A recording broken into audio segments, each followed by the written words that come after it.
Hello everyone, আসসালামু আলাইকুম। কেমন আছেন আপনারা সবাই? আশা করি সবাই ভালো আছেন। আমি টাঙ্গাইল থেকে বলছি সীমা। আপনারা দেখছেন আপনাদের পছন্দের ইউটিউব চ্যানেল সীমা সংসারে আপনাদের সবাইকে স্বাগতম। আবার হাজির হয়ে গেলাম নতুন আরেকটি এপিসোড নিয়ে। আজকে আমি করে দেখাবো চাউলের গুঁড়ি দিয়ে কুরকুরে। তো সকল টিপস সহ আজকে কুরকুরেটা বানিয়ে দেখাবো। এই কুরকুরেটা কিন্তু অনেক মুসমুসে হবে, অনেকের কুরকুরে মুসমুসে হয় না, সেই জন্য আমি সকল টিপস সহ আজকে এই কুরকুরেটা করে দেখাবো। তো এখানে আমি কিছু আতপ চাউলের গুঁড়ি নিয়ে নিছি। প্রথমে আতপ চাউলের গুঁড়িটা একটা প্লেটে ঢেলে নিতে হবে। তো একটা প্লেট নিয়ে নিলাম, প্লেটে আতপ চাউলের গুঁড়িটা ঢেলে দিলাম। সাথে নিয়ে নেব বেসন। এখানে আমি এতটুকু পরিমাণ বেসন নিয়ে নিছি। এখানে আমার 4 টেবিল পরিমাণ বেসন হবে, 4 টেবিল চামচ পরিমাণ বেসন নিয়ে নিলাম। আর এই কুরকুরেটা মুসমুসে করার জন্য কিছু সুজি ইউজ করছি। এখানে বেসন যতটুক নিছি সুজিও ততটুক নিছি, 4 টেবিল চামচ পরিমাণ নিয়ে নিছি। এই সুজিটা কিন্তু অবশ্যই দিবেন, তাহলে বেশি মুসমুসে হবে। আর যদি মুসমুসে না করতে চান তাহলে সুজিটা স্কিপ করতে পারবেন।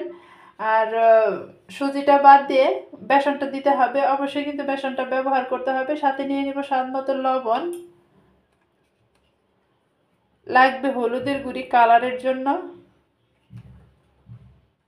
এখানে আপনারা আপনাদের পরিমাণ অনুযায়ী দিবেন, কারণ যদি চাউলের গুঁড়িটা বেশি হয় সব কিছুই কিন্তু বেশি বেশি দিতে হবে। আর সাথে দিয়ে দেবো কিছু মরিচের গুঁড়ি। এখন সমস্ত শুকনো উপকরণ একসাথে মিক্সড করে নিতে হবে। তো এখন সমস্ত শুকনো উপকরণ একসাথে মিক্সড করে নিচ্ছি। অনেকে অনেকভাবে এই কুরকুরিটা বানান, তবে আমি যেভাবে বানাই এভাবে যদি আপনারা ট্রাই করেন আপনাদের কুরকুরিগুলো হবে একদম মুসমুসে। এটা বিকেলবেলার নাস্তা হিসাবেও খেতে পারেন।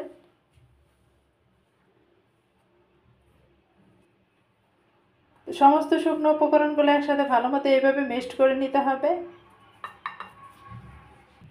তো কুরকুরি বানানোর জন্য একটা ডো তৈরি করে নিতে হবে। ডো বানানোর জন্য এখন এখানে আমি পানি দিয়ে দিলাম। পানিটা ভালো মতো বরফ উঠিয়ে নিতে হবে। আর কুরকুরিটা বেশি টেস্ট করার জন্য এখানে আমি দিয়ে দিব একটু রসুন বেটে নিছি, জিরা বেটে নিছি আর আদা বেটে নিছি। এটা দিলে কিন্তু বেশি টেস্ট হবে, একদম মাংস বিটার মতো হবে টেস্টটা। আর সাথে দিয়ে দিব একটু রান্নার রেগুলার তেল। তেলটা দিলে আপনার ডোটা একদম সফট হবে, একটু হাতে লেগে আসবে না। অবশ্যই কিন্তু তেলটা ইউজ করবেন। আর প্রথমে তো আমি একটা টিপস বলে দিয়েছি যে সুজিটা ইউজ করলে আপনার কুরকুরিটা বেশি মুসমুসে হবে। আর সুজি যদি মুসমুসে না করতে চান তাহলে কিন্তু সুজিটা স্কিপ করে আপনার বেসনটা অবশ্যই অবশ্যই দিয়ে নেবেন। তো এখন এই পানিটা আমি ভালো মতো ফুটিয়ে নিব। আর এই পানির পরিমাপটা কিন্তু আমি বলে দিচ্ছি না, কারণ আমি যতটুকু চাউলের গুঁড়ি নিয়ে নিছি আমার এইটুক পানি পারফেক্ট হবে। আপনাদের চাউলের গুঁড়ির উপর ডিপেন্ড করবে পানিটা। এদিকে দেখেন পানিটা আমার সুন্দরভাবে ফুটে উঠছে। এখন এই ফুটন্ত পানিতে আমি চাউলের গুঁড়িগুলো দিয়ে দিব। সাধারণত আমরা যেরকম করে রুটির জন্য ডো বানাই সেরকম করে ডোটা বানিয়ে নিতে হবে।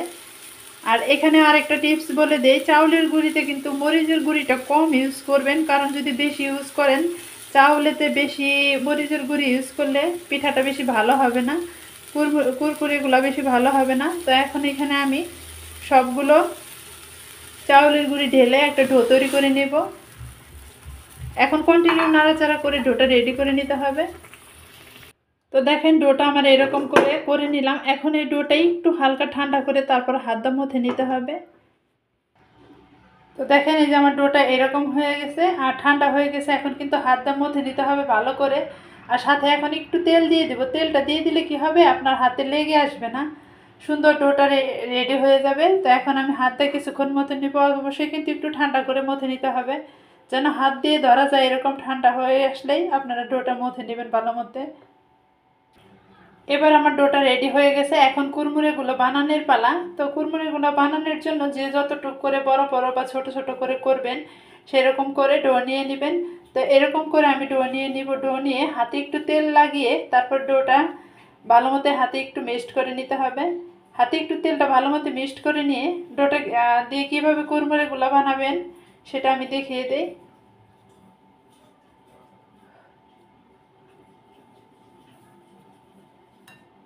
যেহেতু আমি এক হাতে বানাচ্ছি কুরকুরেগুলা, সেজন্য একটা প্লেটে নিয়ে আমি দেখিয়ে দেবো। আপনারা হাতে নিয়ে তারপর সুন্দর করে করবেন।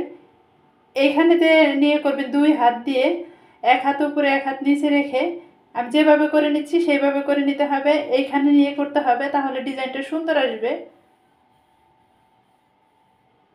এই দেখেন একটা সুন্দর ডিজাইন চলে এসেছে। এইভাবে আমি সবগুলা বানিয়ে নিব। বলে বোঝানোর কিছু নেই, আপনাদের একটু বুঝে নিতে হবে। দেখেন এই যে হাতের যে ঢেউগুলা সেই ঢেউগুলা উঠে আসবে, হাতের আঙ্গুলের যে ঢেউগুলা সেই ঢেউগুলো উঠে আসবে। অবশ্যই কিন্তু হাতে একটু তেল লাগিয়ে নেবেন, আর হাতের এই সাইডটাতে আপনারা এই কুরকুরেগুলা বানাবেন, তাহলে বেশি ভালো হবে আর ডিজাইনটাও ইজিভাবে উঠে আসবে। দেখেন কত সুন্দরভাবে উঠে আসছে। এই কুরকুরেগুলো কিন্তু অনেক মুসমুসে হবে আর খেতেও ভীষণ মজা লাগবে। যেহেতু এখানে আমি কিছু মশলা অ্যাড করছি, অবশ্যই কিন্তু খেতে বেশি ভালো লাগবে, একদম মাংস পিঠার মতো লাগবে। তো এইভাবে আমি সবগুলো বানিয়ে নেব। দেখেন একটা আমি দেখিয়ে দিলাম কিভাবে বানাবো, তবে আমি কিন্তু প্লেটে নিয়ে বানাবো না, আমি হাতের আঙ্গুলে রেখে রেখে বানাবো। তো এক হাতে যেহেতু মোবাইল, সেজন্য এইভাবে প্লেটে নিয়ে দেখিয়ে দিলাম। তো সবগুলো কুরকুরে বানানো শেষ, আর আমি এইভাবে বানিয়ে নিছি। দেখেন কতটা সুন্দর কালার আসছে, আর দেখতেও কিন্তু অনেক সুন্দর লাগতেছে। আর দেখেন এই যে হাতের আঙ্গুলে নিয়ে করলে কিন্তু এরকম ডিজাইনটা হয়ে আসবে, আর বানানো কিন্তু একদম সহজ, বানাতে কিন্তু বেশি সময় লাগে না। তো এখন এটা ভাজি করতে হবে। ভাজি করার জন্য সরাসরি চুলায় চলে যাব। তো ভাজি করার জন্য চুলায় চলে এসে তেলটাও দিয়ে দিলাম। তেলটা গরম হয়ে গেলে কিন্তু এই কুরকুরেগুলো দিয়ে দিতে হবে।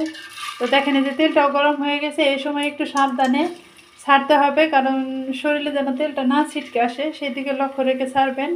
সবগুলো এখন একটা একটা করে এইভাবে আমি ছেড়ে ভাজি করে নেব। এই তো দেখেন আমি এতগুলা দিয়ে দিছি, আর ফুলে কিন্তু ডাবল হয়ে আসতেছে। যখন আমি বানিয়েছিলাম তখন কিন্তু চিকন চিকন করে একটু বানিয়ে নিয়েছিলাম, যেন ভালো মুসমুসে হয়। একটু চিকন চিকন করে বানাবেন, তাহলে বেশি মুসমুসে হবে, ভিতরটা সুন্দরভাবে হয়ে যাবে। এই সময় কিন্তু চুলার আঁচটা কমিয়ে দিয়ে ভাজি করতে হবে, আর যদি বাড়িয়ে দিয়ে ভাজি করেন তাহলে উপরেরটা হয়ে যাবে আর ভিতরে কিন্তু কাঁচা থেকে যাবে। সেই জন্য চুলার আঁচটা কমিয়ে দিয়ে ভাজি করতে হবে। আর কুরকুরেগুলো একদম ফুলে ডাবল হয়ে যাচ্ছে, সুন্দর একটা কালারও চলে এসেছে। তো এই সময় বেশি নাড়াচাড়া করা যাবে না, একটু উলট পালট করে নিতে হবে আস্তে আস্তে, কারণ যদি বেশি নাড়াচাড়া করেন তাহলে ভেঙে যাবে, যেহেতু এই সময় একটু নরম থাকে। তো এই পিঠো পিঠ করে গোল্ডেন কালার করে ভাজি করে নিব। তো আমার কুরকুরিগুলো হয়ে আসছে, এখন আমি চুলা থেকে নামিয়ে নিব। দেখেন এখন কিন্তু একটু ভাঙবে না, এরকম শক্ত হয়ে গেছে। এইভাবে নাড়াচাড়া করলে একটু ভাঙবে না, কাঁচা অবস্থায় কিন্তু ভেঙে যাওয়ার সম্ভাবনা থাকবে। এরকম লালচে কালার করে ভাজি করে নিতে হবে, আর কালারটাও দেখেন দারুণ আসছে। এখন আমি চুলা থেকে নামিয়ে নিব।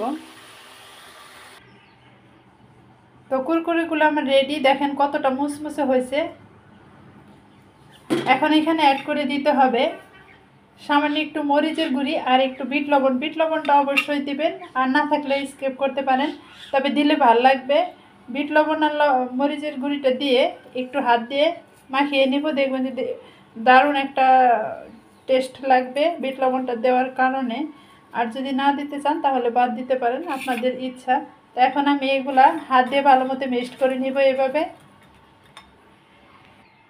তো সবগুলো আমি বিট লবণ আর মরিচের গুঁড়ি দিয়ে একটু মিক্সড করে নিছি, আর আমারটা এরকম হয়েছে। ভিডিওটা ভালো লাগলে অবশ্যই সাবস্ক্রাইব করবেন, আমার চ্যানেলের সাথে থাকবেন, আর কমেন্টের মাধ্যমে জানাবেন যে আজকের রেসিপিটা আমার কীরকম হয়েছে। তো আজকের মতো এই পর্যন্তই। আসসালামু আলাইকুম, আল্লাহ হাফেজ।